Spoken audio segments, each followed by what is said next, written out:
Hello and welcome back to TF Delicacies. In this video, we will be making a vegetarian favorite, lentils and beans dal. This is our own twist on a very traditional recipe. So let's start cooking.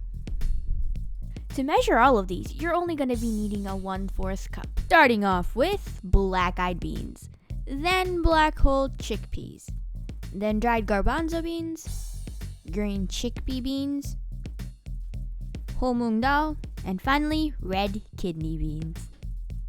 Now into this, you're going to be pouring 3 cups of water.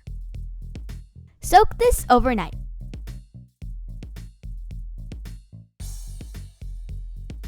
Though we soaked it overnight in water, we washed it one more time.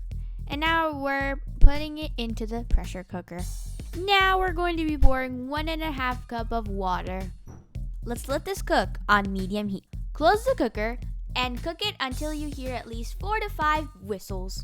While that's cooking, we're going to be setting up the ingredients. You're going to need 1.5 large white onion, 1 large tomato, 1 tablespoon of masala mirchi powder, 1 teaspoon of red chili powder, or as per your taste, 1/2 teaspoon of turmeric powder, 1 tablespoon of fenugreek, 2 tablespoons of coriander seeds. These both need to be roasted, 1/2 teaspoon of cumin seeds. You'll also need salt, as per your taste, and oil.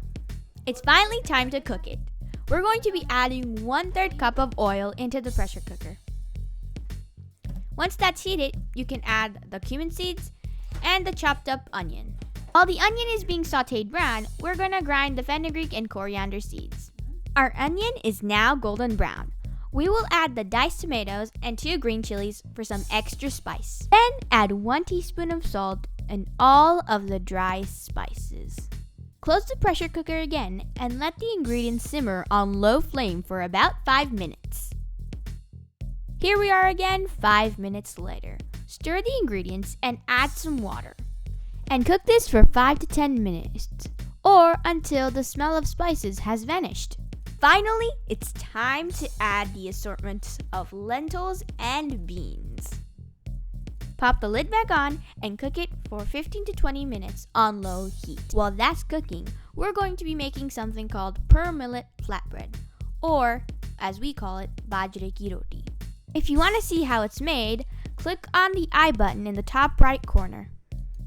So here you have it, the easiest way to make beans and lentils taste great for everyone to enjoy. You can have this with curd, any type of roti, or even rice. Comment down below what you think of this recipe. If you like this video, please be sure to like, share, and subscribe. Thanks for watching. We'll see you next time.